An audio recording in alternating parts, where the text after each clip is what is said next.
Act like I am arresting you and keep quiet, the immigration agent whispered to me at the airport. His words froze me. My hand was still holding the passport I had just handed him. The noise of the international airport faded away. It was just him and me, his gray eyes locked on mine with an intensity that made me understand something was terribly wrong. "What?" I managed to whisper. "Do not turn around. Do not make any gestures. Your life is in danger." His voice was barely audible, but every word was crystal clear. "Come with me, as if I were arresting you. Trust me. I am 55 years old. I built 3 companies from scratch.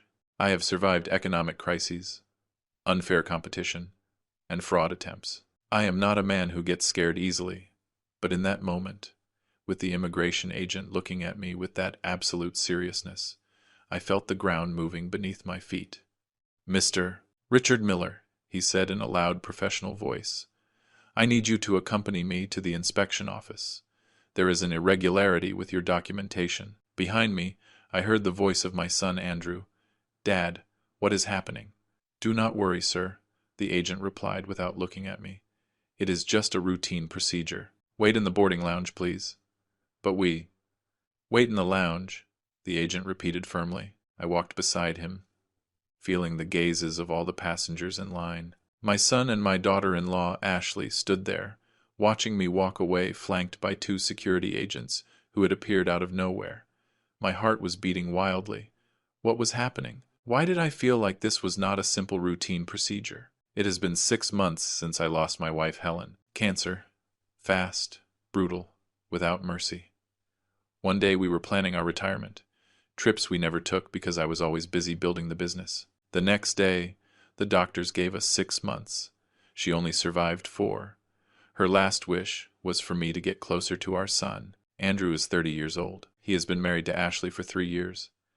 Helen always felt that I had been too hard on him, too demanding, too absent, and she was right.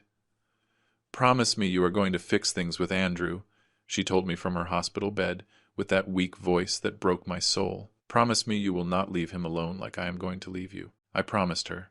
With tears running down my cheeks, I promised her. That is why I organized this trip. 2 weeks in Europe, Paris, Rome, Barcelona, the 3 of us together. A chance to get to know each other again, to build bridges, to honor Helen's memory by being the family she always wanted us to be. We had planned everything for months. The best hotels, exclusive restaurants, private tours. I did not skimp on anything. I wanted it to be perfect. I wanted to prove to Andrew that his father could be more than a businessman obsessed with work. And now, minutes away from boarding the flight, an immigration agent was telling me that my life was in danger. We entered a small, windowless office. The agent locked the door. There were 2 plastic chairs, a metal desk, and a computer screen on the wall. "Mr. Miller, my name is Federal Agent James Reynolds. I have to show you something, but I need you to stay calm." "What is going on?" My voice came out louder than I intended. "Why did you bring me here?" "Because we saved your life." Those words fell like stones in still water. The agent turned on the screen. A recording from the airport security cameras appeared. I recognized the check-in area where we had been 20 minutes ago. "Watch carefully," Reynolds said. On the screen, I saw Andrew and Ashley behind me in line. They looked normal, chatting casually. But then the agent fast-forwarded the recording to the moment I approached the immigration counter. "Look here," he pointed. I saw Ashley take something out of her purse.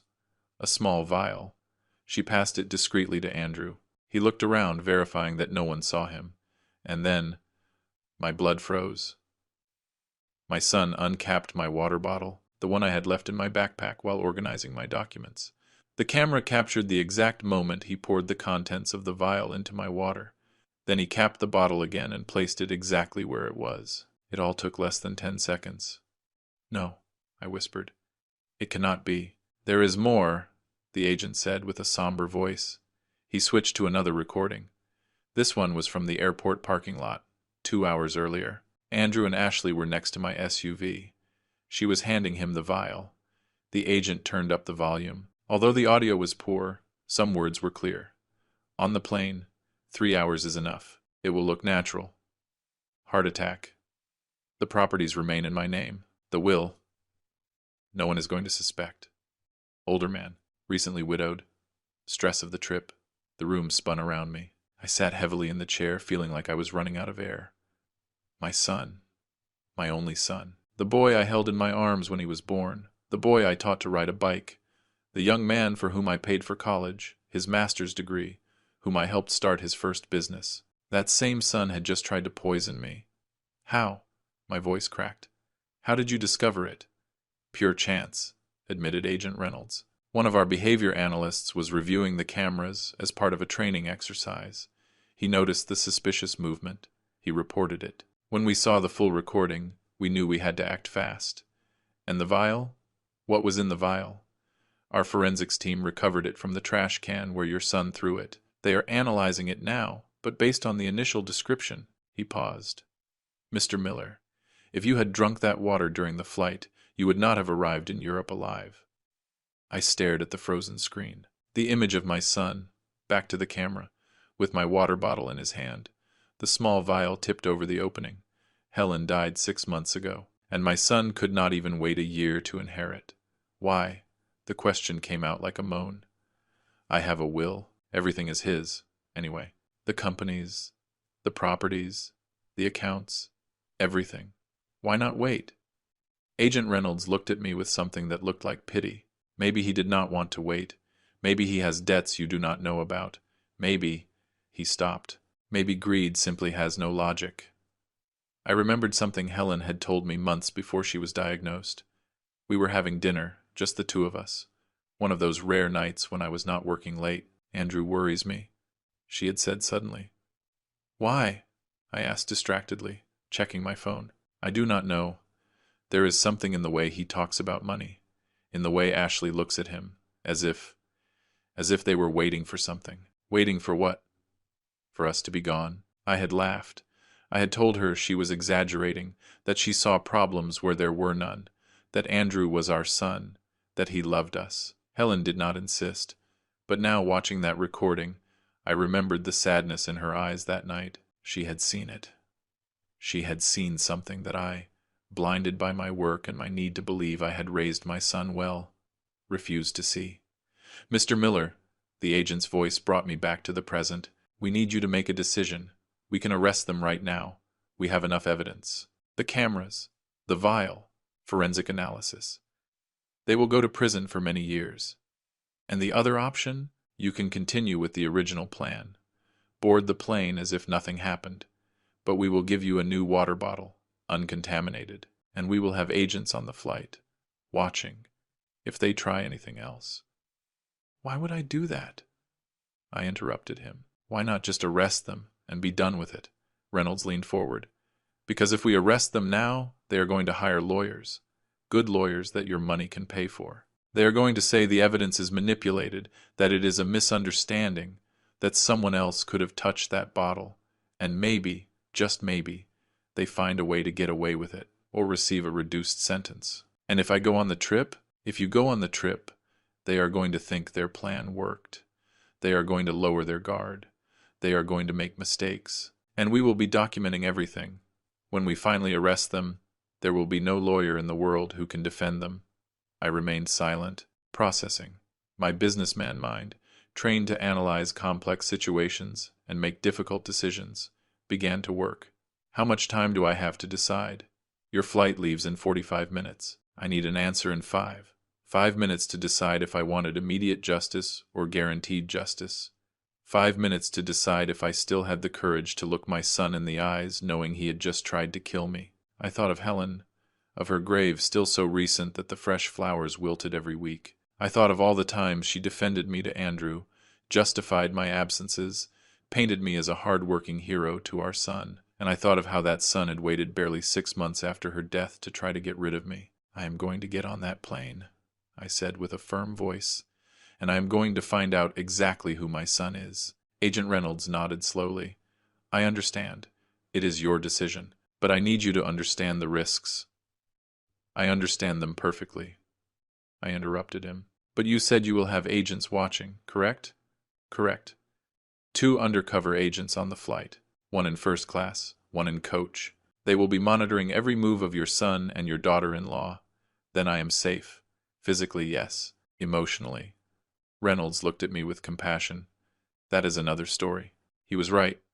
It was one thing to survive a poisoning attempt. Another, very different thing, was to sit next to your killer for a 14-hour flight, pretending you knew nothing. What are they going to say when I walk out of here? I asked. My son is going to ask questions. We will tell him there was an error with his entry visa for France, that it is already resolved. We took 15 minutes. It is enough time to be credible but not suspicious. And my water? The contaminated bottle is already in the lab. We will give you a new one, identical, sealed. They will not notice the difference. I stood up. My legs were trembling slightly, but I stayed firm. 55 years facing business challenges had taught me to control my emotions. Now I would have to use every ounce of that experience. One last thing, I said before the agent opened the door. When this is over, when you have all the evidence you need, I want to see them. I want to look them in the eyes and ask them why. I understand, and you will have that opportunity. We left the office. We walked back to the boarding area. I felt the gazes of the other passengers, curious to know what had happened with the man the agents took away. I saw Andrew and Ashley waiting near the boarding gate. When they saw me, Andrew got up quickly, with a worried expression. "Dad, are you okay? What happened?" That concern in his voice, that tone of a loving son. If I had not seen the recording, I would have believed he really cared. "Error with the entry visa for France," I said with a tired smile. "It is already resolved. Just ridiculous bureaucracy. What a scare you gave us," Ashley said, taking my arm with familiarity. "We thought they would cancel the trip."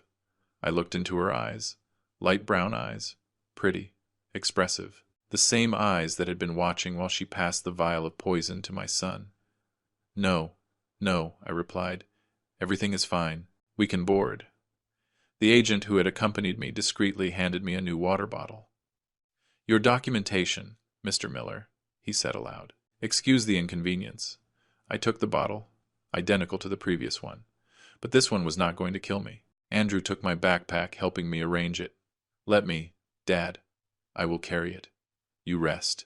The perfect son, the model son-in-law, the ideal couple, and beneath that facade, two people who had planned my murder with the coldness of someone planning a vacation. We boarded the plane, first class, as I had paid for, 3 seats together. Me by the window, Andrew in the middle, Ashley on the aisle. "How do you feel, Dad?" Andrew asked once we were seated. "I know it has been a long day." "I am fine, son, just tired." "Do you want water?" "I think you have a bottle in your backpack." There it was, the casual invitation, the subtle push for me to drink the poison. "Yes, good idea," I said, taking out the new bottle the agent had given me. I saw how Andrew's eyes followed the bottle. I saw the quick exchange of looks between him and Ashley. Satisfaction. Relief. They thought it had worked. They thought their plan was in motion. I took a sip of the clean water, cold, refreshing, no strange taste, no poison. "Thanks for organizing this trip, Dad," Andrew said, putting his hand on mine. "It means a lot to us, to me, especially after Mom." He stopped, as if it were too painful to continue. I squeezed his hand. My son's hand, the hand that hours ago had poured poison into my water. "Your mom wanted us to do this," I said with a soft voice. "She wanted us to be a united family. And we are," Andrew replied, smiling. "We are family. Always. Until I am dead and you can keep everything," I thought. But I smiled back. "Always," I repeated.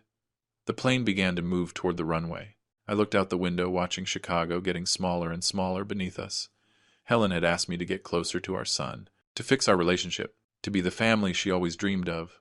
What irony! I had organized this trip to fulfill her last wish, and my son had seen it as the perfect opportunity to get rid of me. 2 weeks in Europe. 14 days pretending I knew nothing. 14 days acting like the loving father, the generous father-in-law, while every second documented the true nature of the people sitting next to me. I had built an empire from scratch. I had faced ruthless competitors, economic crises, betrayals by partners, but never, never had I faced something like this. Because it is one thing for a stranger to betray you. That hurts, but it is part of the game. But for your own blood, the son you held in your arms, to look you in the eyes while waiting for you to die. That is something completely different. The plane rose.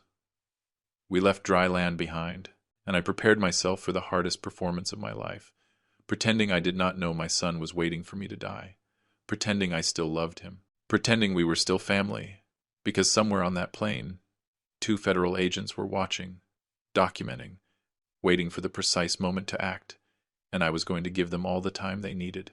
Because when this ended, when the truth finally came to light, I did not want any doubt to remain. I wanted the whole world to know exactly who Andrew Miller was, and for him to pay for every second his mother and I spent building a life for him, a life he wanted to snatch from me ahead of time. The first 3 hours of the flight were silent torture.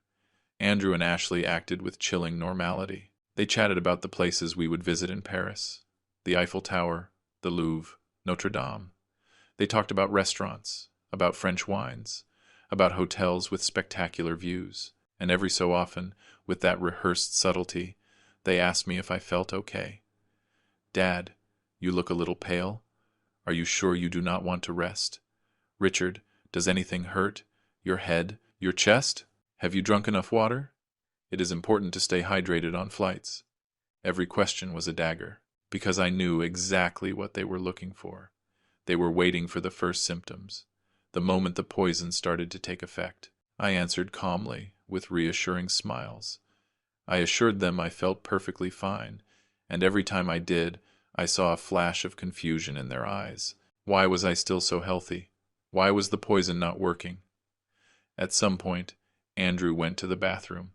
When he returned, I intercepted a look between him and Ashley, a look loaded with unspoken questions. She made an almost imperceptible gesture with her head, as if saying, "Give it time." I leaned back in my seat, pretending to fall asleep, but through my half-open eyelids, I watched them. Ashley took out her phone.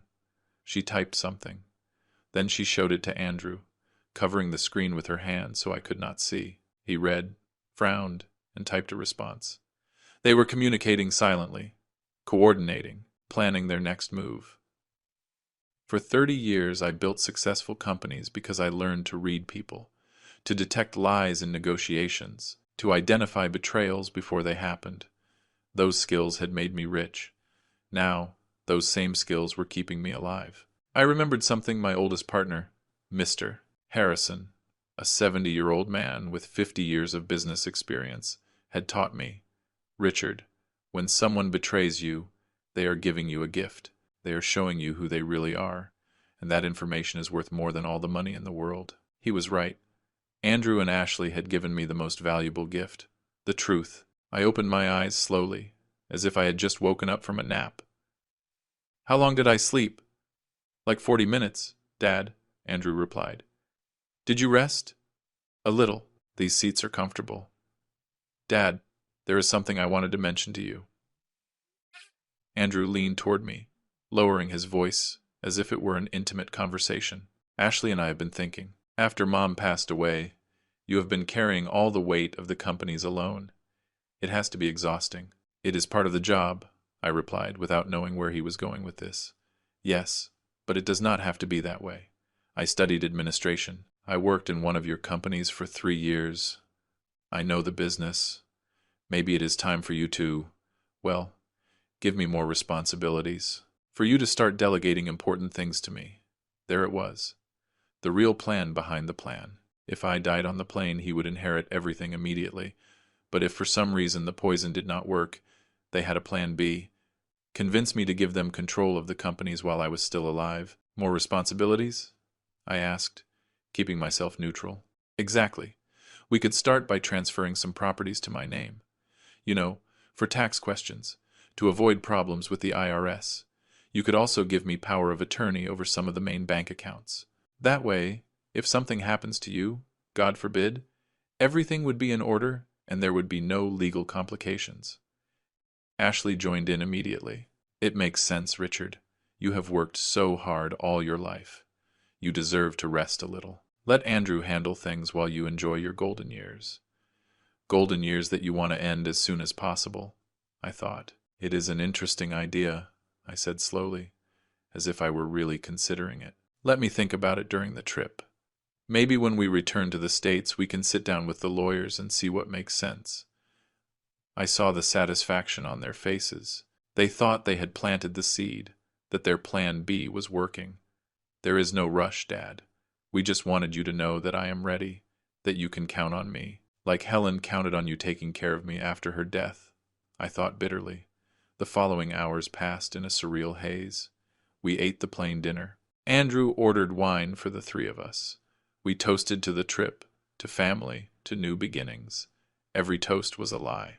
Every smile, a mask.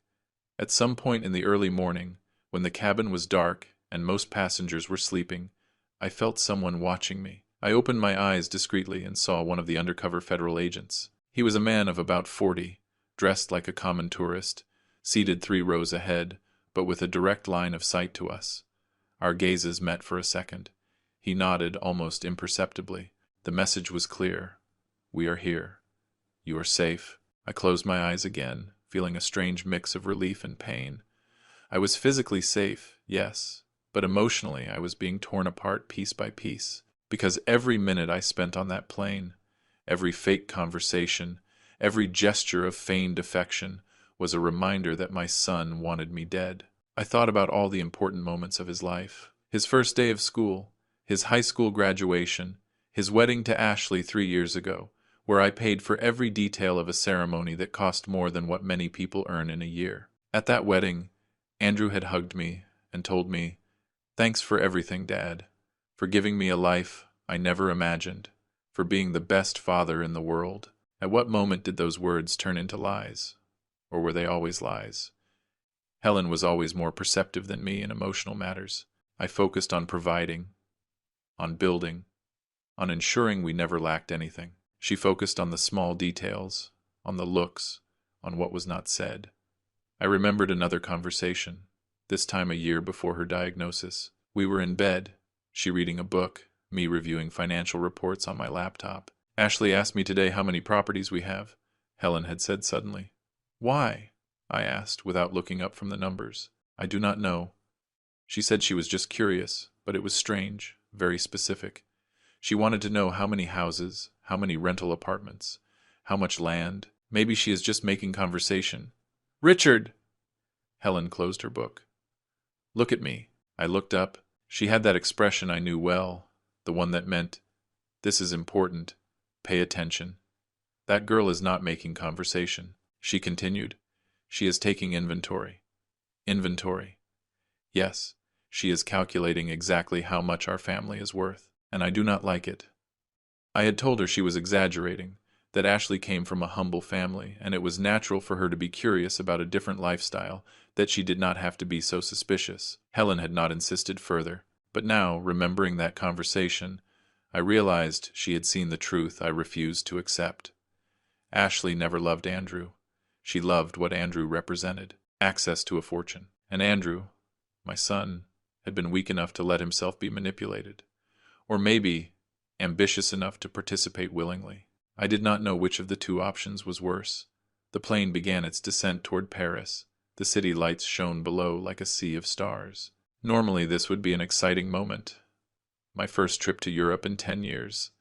A chance to disconnect from work, to enjoy life. Instead, I felt like I was descending into a 2-week nightmare.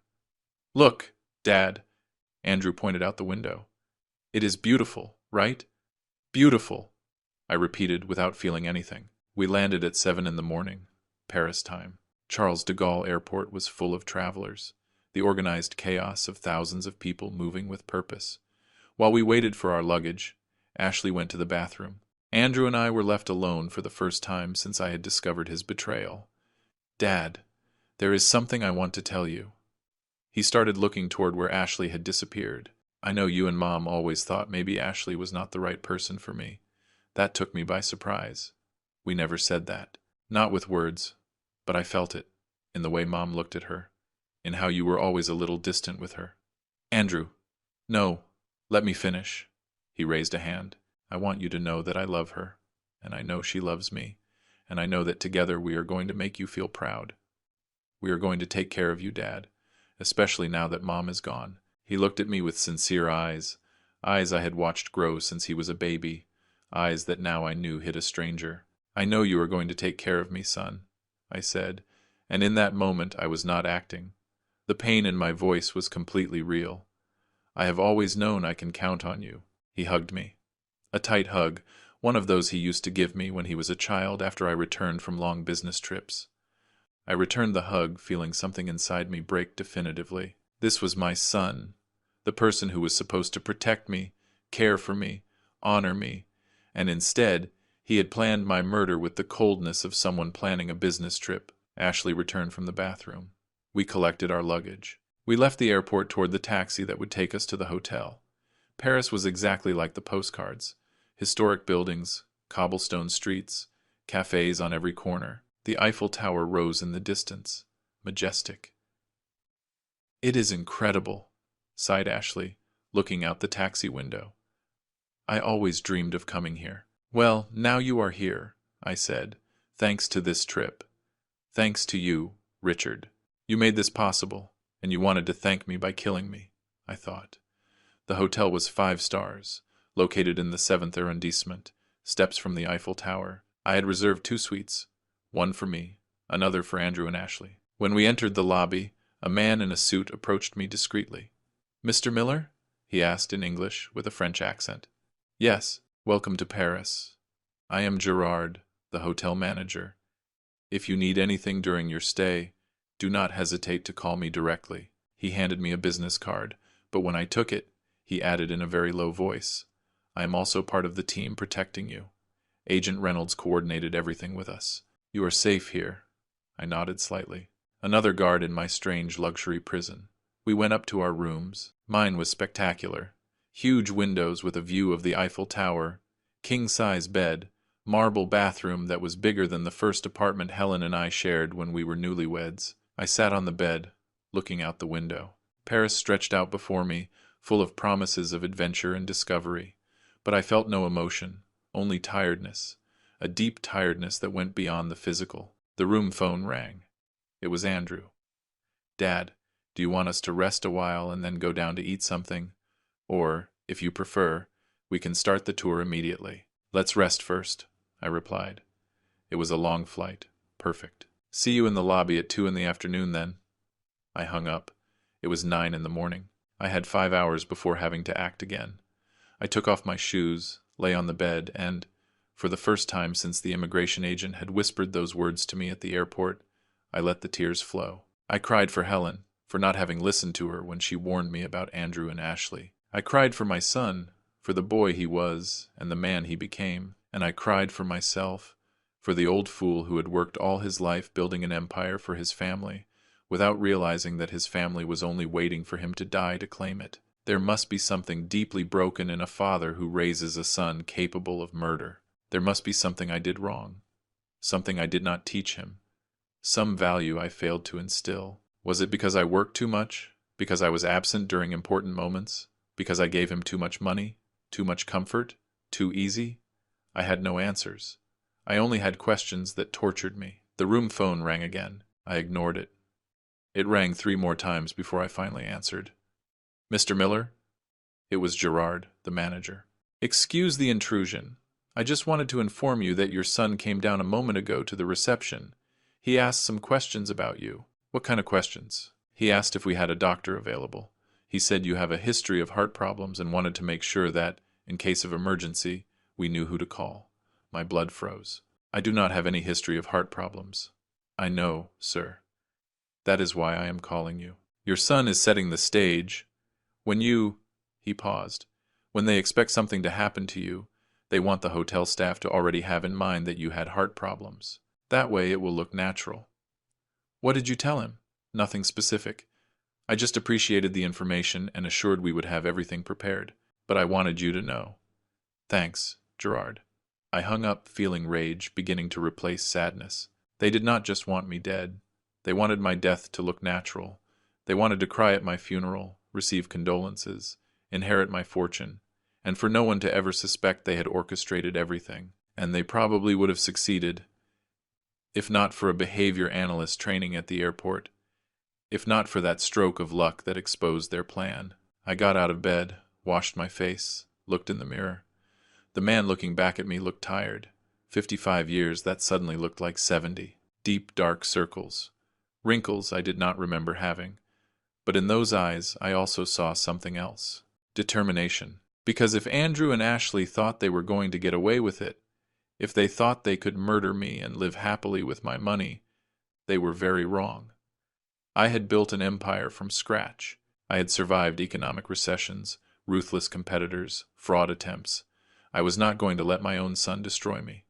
During the next 2 weeks, I was going to give them enough rope to hang themselves. I was going to document every move, every lie, every manipulation attempt. And when it was all over, when the federal agents had enough evidence to guarantee they would never get out of prison, then I would have my answer. Then I would ask them why. And this time I would not accept lies. I dressed in clean clothes, combed my hair, put on cologne. I prepared to go out and face my killers with a smile, because that is what a successful businessman does. Adapt to impossible situations. And this was the most important negotiation of my life. Not for money, not for power, for justice. And for the memory of Helen, who had warned me and whom I did not listen to. This time, I was going to listen. This time I was going to act. And this time the truth was going to prevail, no matter how much it hurt me. At 2 o'clock sharp, I went down to the hotel lobby. Andrew and Ashley were already waiting, dressed like perfect tourists. Her with a floral dress and a camera hanging from her neck. Him with jeans and a polo shirt, sunglasses on his head. The ideal couple, the perfect heirs, the patient killers. Dad, Andrew approached with energy. Did you rest well? Like a baby, I lied. Ready to see Paris? More than ready, Ashley replied enthusiastically. I booked a private tour. They are going to take us to all the main places. We spent the rest of the day being tourists. The Eiffel Tower, the Arc de Triomphe, the Champs, Élysée. Ashley took photos constantly. Photos of her and Andrew kissing in front of monuments. Photos of the three of us together, smiling like a happy family. Evidence for later, for when I was dead and they wanted to show the world how close we were, how sudden and unexpected my death was. During dinner at a restaurant overlooking the Seine, Andrew raised his glass of wine. For Mom, he said with an emotional voice. Wherever she is, I know she is happy to see us here together. For Helen, I repeated, feeling my wife's name like a dagger in the heart. We toasted, the candlelight reflected in our glasses. A beautiful moment, worthy of a postcard, except everything was a lie. Dad, I wanted to ask you something, Andrew said after ordering dessert. Have you thought about what we talked about on the plane, about giving me more responsibilities in the companies? I have thought about that, I replied, measuring my words. But they are important decisions. I do not want to rush. I saw a flash of frustration cross his face before he could control it. Of course, there is no rush. I just thought that since we are here relaxed, we could discuss it calmly. Andrew is right, Ashley added. It would be good to have a clear plan, especially considering your health. My health? I asked with a neutral tone. Well, you have been under a lot of stress. My mother-in-law's death, managing the companies alone. This trip, she touched my hand with fake concern.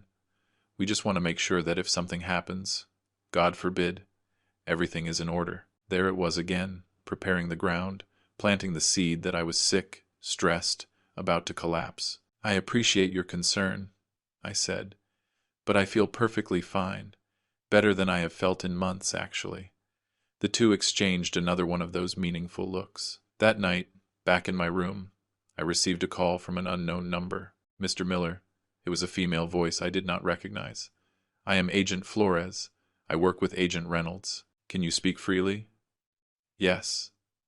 I am alone. Excellent. I just wanted to update you. We have been monitoring all communications of your son and daughter-in-law.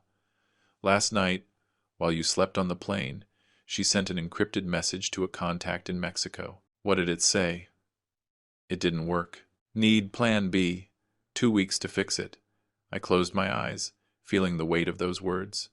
Plan B is convincing me to transfer control of the companies to them before the trip ends. Correct. And we have reasons to believe they are also exploring other options more direct. What does that mean? It means we must be extremely careful during the next 2 weeks, Do not eat or drink anything they give you directly. Do not stay alone with them in isolated places. And if at any moment you feel you are in immediate danger, call this number. She gave me a phone number that I memorized immediately. How much more time do you need to have enough evidence? Ideally, we want to catch them in the act of a second attempt. The poison at the airport is strong, but a good lawyer could argue it was planted, that the cameras are manipulated, that your son is innocent. But if they try something else, if we document a pattern of behavior, then there is no doubt. I finished for her. Exactly. I know it is a lot to ask, Mr. Miller, but we need you to hold on a little longer. After hanging up, I sat on the balcony of my room, watching the lights of Paris. The Eiffel Tower shone in the distance, lighting up every hour with thousands of little lights that made it look magical. I remembered when I promised Helen I would bring her here someday. When I have time, I always told her. When the business is more stable, when I can take a few weeks off. That moment never arrived. There was always something more important. A meeting, a contract, a crisis to solve. And now I was here, in the city she dreamed of visiting, accompanied by the son she adored and who had planned my murder. Life has a cruel way of teaching us our mistakes.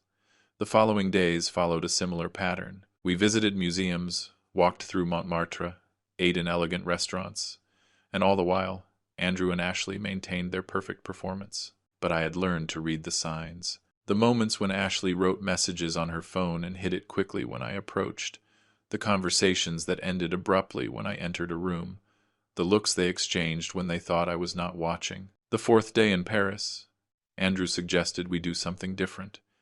There is a place on the outskirts of the city, he said during breakfast. An old castle, very little known by tourists. I thought we could rent a car and go just the three of us alone. No tours, no crowds, just us. Every alarm in my head went off. Sounds interesting, I said cautiously. How far is it? Like an hour and a half by car. It is a beautiful road, passing through French villages. It would be an adventure. I do not know, son. Driving in another country, on roads we do not know. I will drive, he offered quickly. You and Ashley relax and enjoy the scenery. It is going to be incredible, Dad, I promise. Ashley nodded enthusiastically. It would be nice to have a day just for us, more intimate, like a real family. My mind worked quickly. An isolated place, far from witnesses, no security cameras. The perfect setting for an accident. Let me think about it, I said. Maybe tomorrow. Today I would like to stay in the city. I saw the frustration on their faces, but they nodded, smiling. Sure, Dad. Whatever you say. That afternoon, while Andrew and Ashley went shopping, I met secretly with Gerard in a private office of the hotel. Your son booked a car for tomorrow, he informed me. A large sedan. He also asked about scenic routes outside Paris, specifically places far from the main tourist zones. Can you follow us without them noticing? We already have it arranged. There will be 2 tracking vehicles, one close and another at a distance. We also installed a GPS tracking device in the car they rented, and I am going to give you this. He handed me a small device the size of a keychain. If you press this button twice, it sends an immediate emergency signal. We will have agents at your location in minutes. And if there is no cell coverage, this device uses satellite.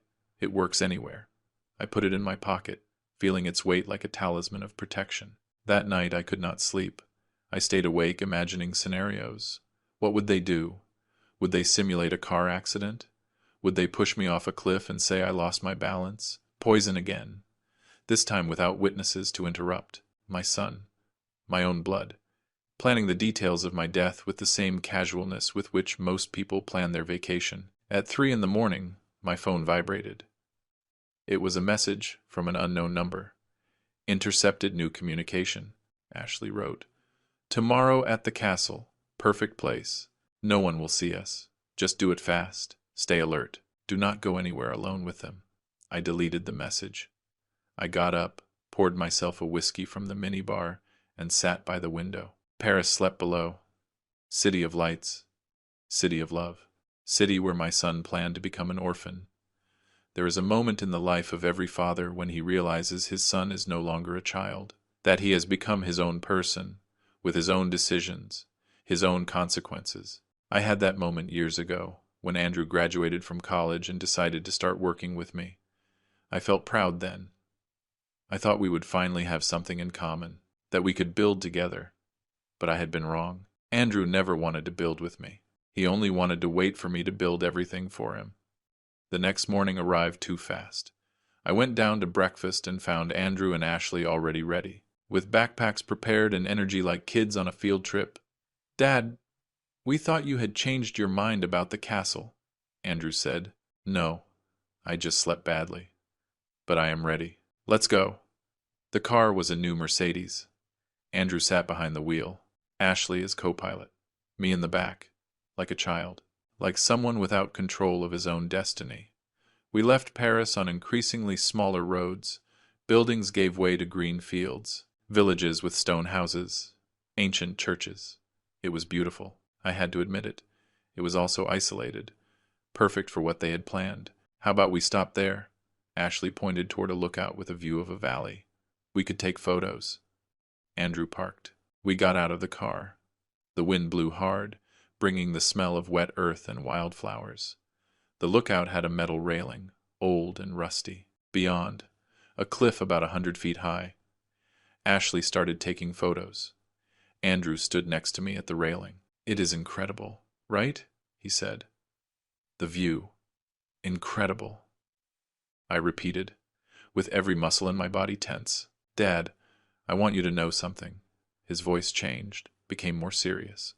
"These days with you have been important to me. After Mom died, I felt like I was losing you too.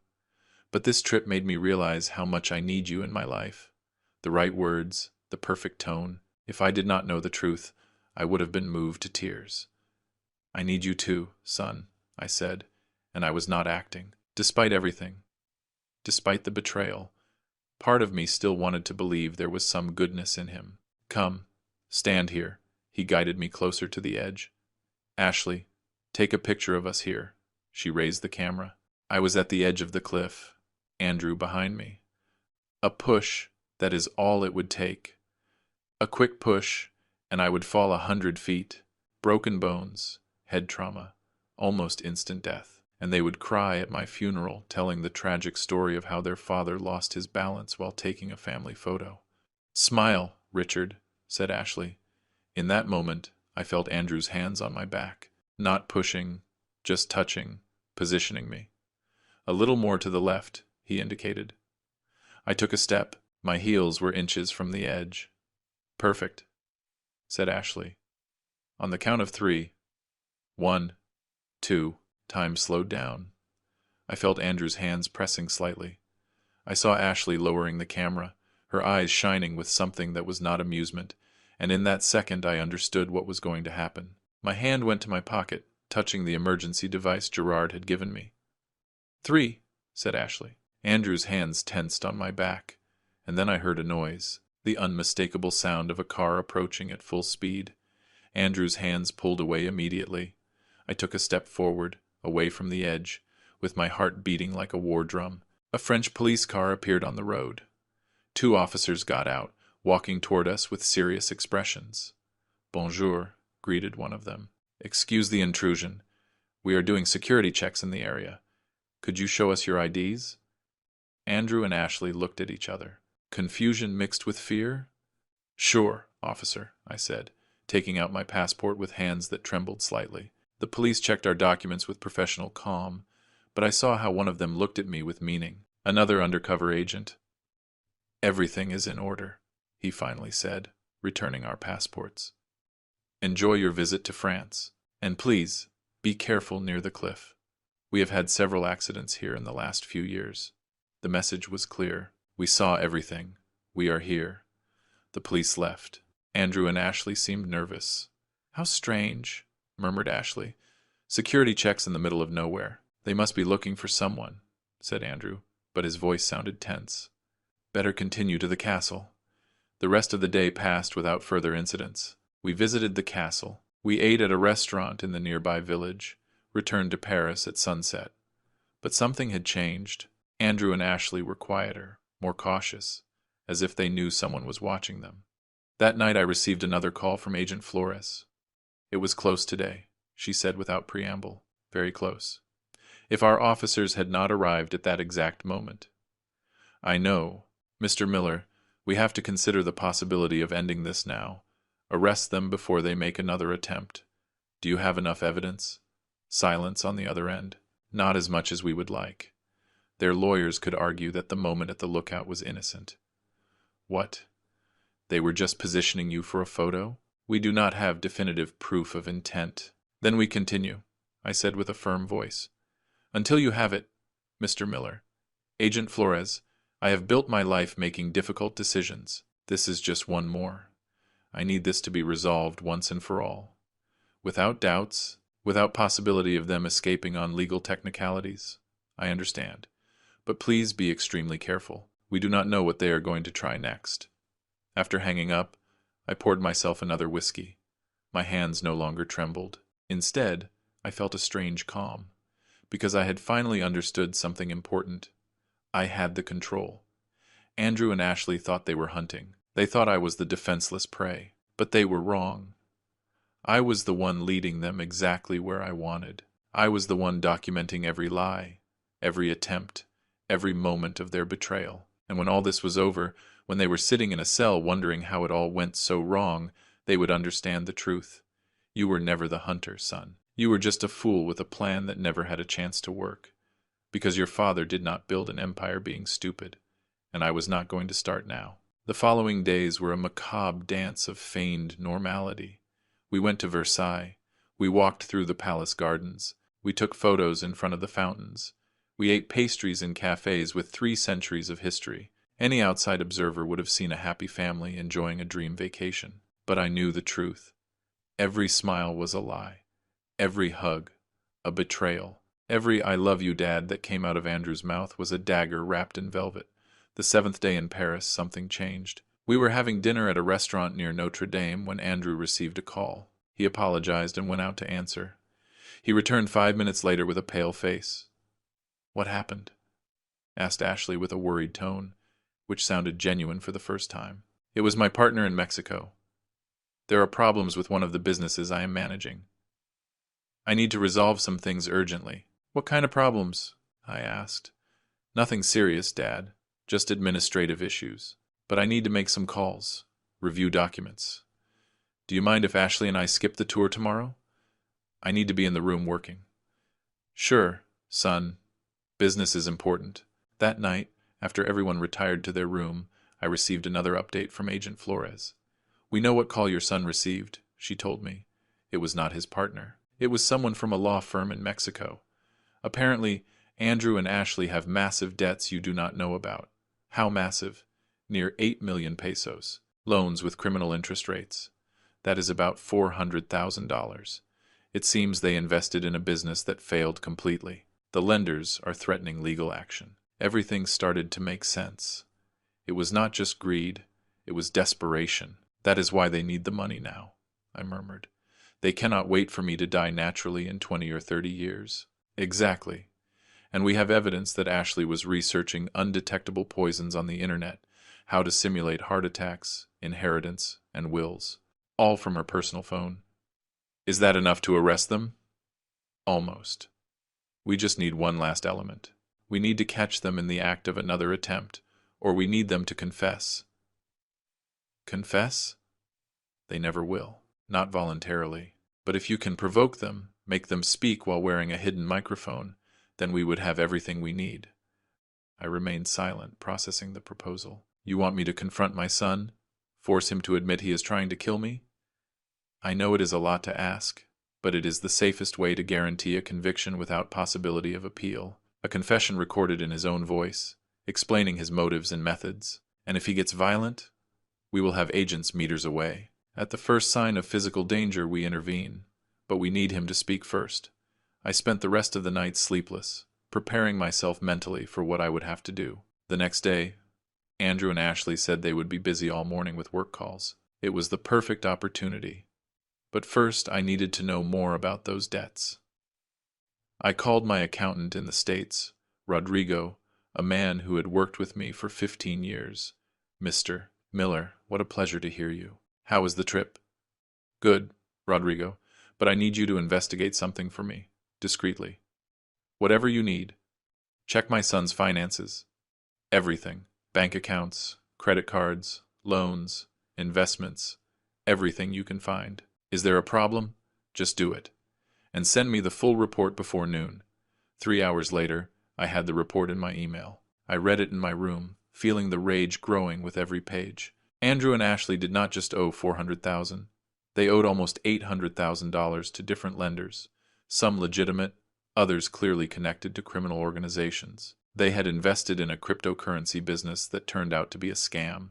They lost everything in 6 months. Then, trying to recover, they asked for more loans to invest in another scheme, which also failed. And during all that time, while they sank deeper and deeper into debt, they lived a luxury lifestyle. Trips, expensive restaurants, designer clothes, all charged to credit cards they could no longer pay. The report included copies of text messages from the lenders, increasingly severe threats. You have until the end of the month or there will be consequences. We know your family. It would be a shame if something happened to them. My son was not just trying to kill me out of greed. He was trying to kill me to save himself. That afternoon, while Andrew and Ashley remained locked in their room, I met with the team of federal agents in a different suite of the hotel. Agent Flores was a woman of about 40, short hair, intelligent eyes. She showed me the equipment I would use.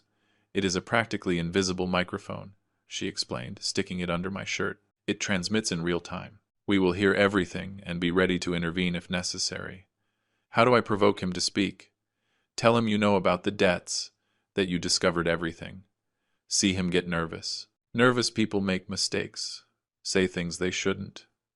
If you can make him feel cornered, if you can make Ashley and him think their only escape is to be honest with you, then they will talk. And if it doesn't work, then we arrest with the evidence we have and hope for the best. But it won't be a guaranteed conviction. I looked in the mirror.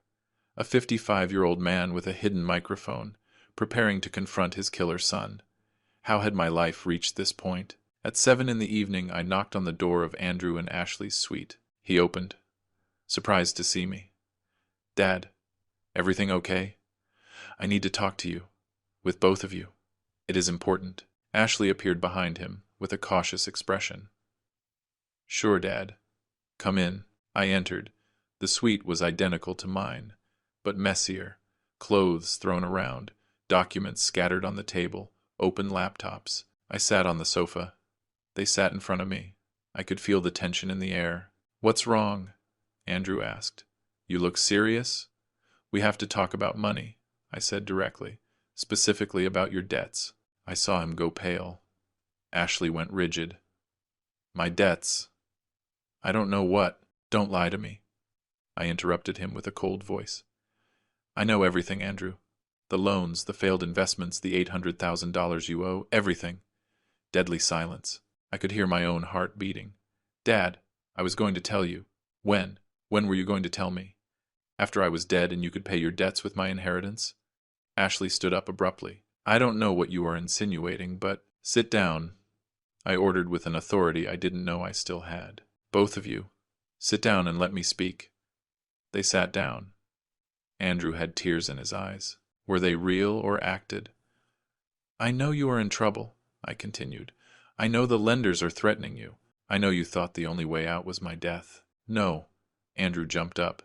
Dad, never. I would never think. The poison at the airport? I said the words like bombs. I saw everything, Andrew. The security cameras captured it, pouring something into my water bottle, something that was designed to kill me. The color completely disappeared from his face. Ashley opened her mouth, but no sound came out.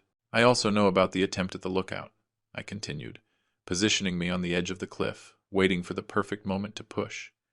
If those police officers hadn't appeared, Dad, please, you have to understand. Andrew's voice broke completely. I didn't know what else to do. The lenders said they were going to hurt Ashley. They said they knew where we lived, that they knew our routines. I was so scared. And your solution was to kill me? It wasn't to kill you, he shouted. It was just to make you sleep on the plane, so that when we landed, you felt bad and we had to hospitalize you.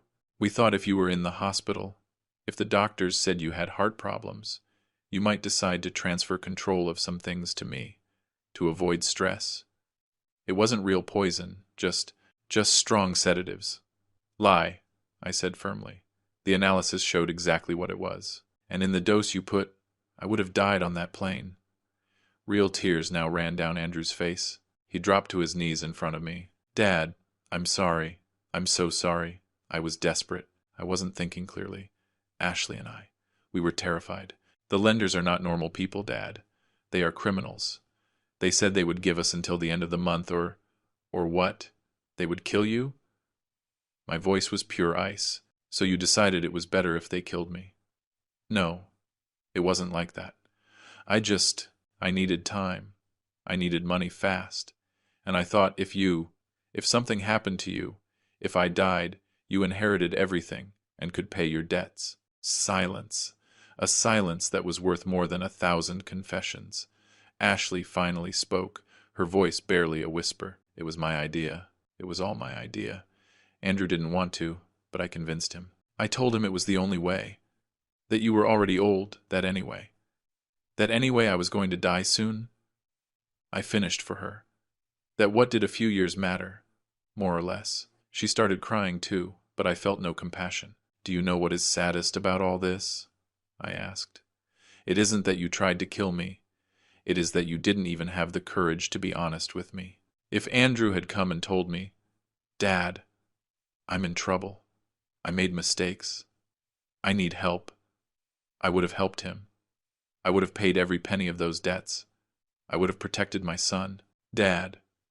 Andrew reached his hand toward me. But instead of trusting me, you decided it was easier to kill me. You decided my life was worth less than your debts. And that, son, that is something I will never be able to forgive. Please, begged Andrew, give me a chance. I can change. I can fix this. Just don't hand me over to the police. Please, Dad. I am your son. Your only son. You are my son. I nodded. And that is precisely the reason why this hurts so much. I got up from the sofa. The two looked at me from the floor, broken, waiting for my verdict. You have two options, I said with a firm voice. First option, call the police right now. With the confession you just made, with all the gathered evidence, you will spend decades in prison. Both of you! Ashley sobbed louder. What is the second option? Andrew asked with a broken voice. The second option is that tomorrow morning, early, you go back to the States. I am going to give you enough money to pay all your debts. Every dollar. The lenders will leave you alone. I saw hope shine in their eyes. But I continued. You never contact me again. You never speak to me again. You never see me again. For practical purposes, I no longer have a son, and you no longer have a father. Dad, no. And if you ever try something against me again, if you threaten me, if you look for me, if you try to claim inheritance after my death, all the evidence I have goes straight to the police. Understood? Is that all? Ashley asked incredulously. Are you going to let us go like that? No, out of kindness, I clarified. I do it for Helen's memory. She made me promise I would take care of Andrew, and this, as much as it hurts me, is the only way I found to keep that promise without betraying my own dignity. I accept, said Andrew immediately. I accept, Dad, whatever you say. Tomorrow at 6 in the morning you will have the plane tickets in your email. At 7, a bank transfer of $800,000. It is more than enough to cover your debts and start over. What you do with your lives after that is no longer my problem. And the punishment? Ashley asked with a trembling voice. There is no punishment. I looked her directly in the eyes. The punishment is that you are going to live the rest of your lives knowing you tried to murder the man who loved you, that you destroyed a family for debts that could have been resolved with an honest conversation. That, Ashley, is a punishment worse than any prison. I walked toward the door. Andrew crawled behind me, grabbing my leg. Dad, please, don't leave me like this. I can't live without you. You are all I have. I stopped. I looked at him from above. My son, on his knees, begging. You should have thought about that before putting poison in my water. I opened the door and left. The last sounds I heard were Andrew's sobs screaming, Forgive me, please, Dad, forgive me. I closed the door.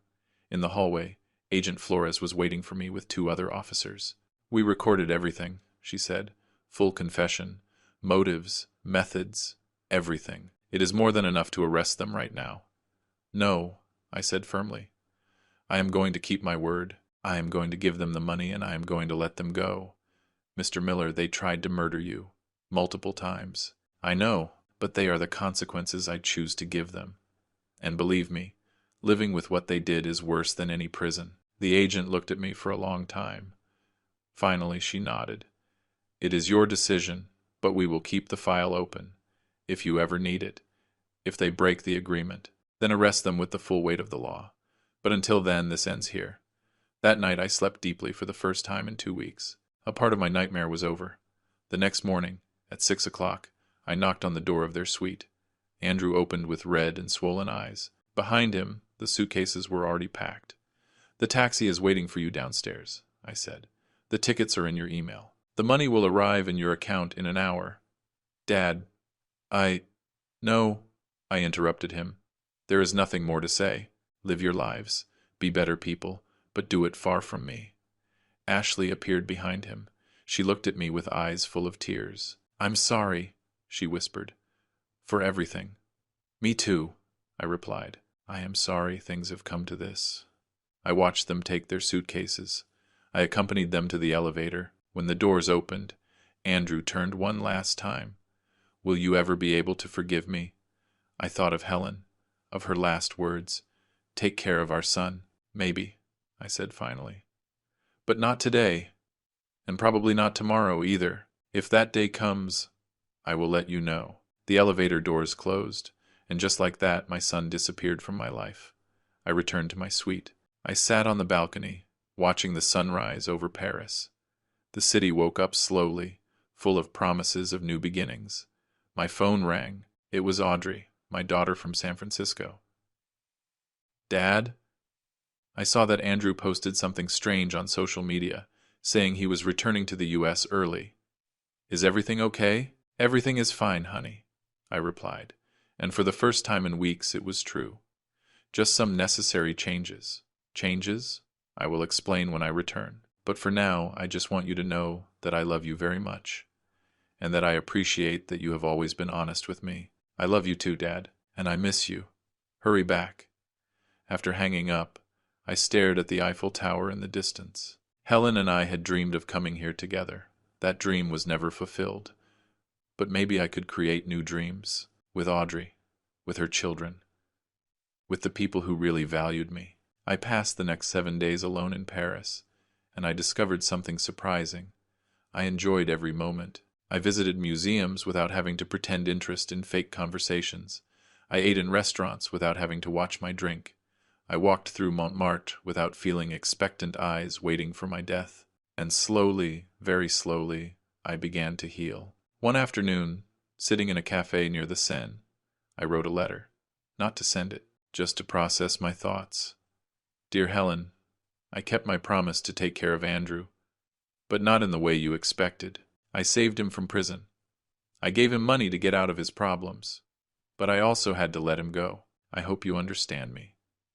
I hope that wherever you are, you know I made the right decision, because loving someone sometimes means letting them face the consequences of their actions. I miss you every day, but I am learning to live again, not just to survive, but to live, until we see each other again. Your husband, Richard. I folded the letter and put it in my wallet. Maybe someday I would bury it next to her grave, or maybe I would burn it in some liberation ritual. For now, I just needed it to exist. I returned to the States 2 weeks later, as planned. Audrey picked me up at the airport with her 2 kids. The kids ran toward me, screaming, "Grandpa!" And in that moment I felt something I hadn't felt in months. Hope. "How was Paris?"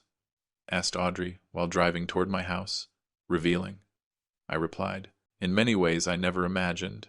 She looked at me sideways. "Andrew doesn't want to talk to me. He says there was a problem between you, but he doesn't give me details." "What happened, Dad?"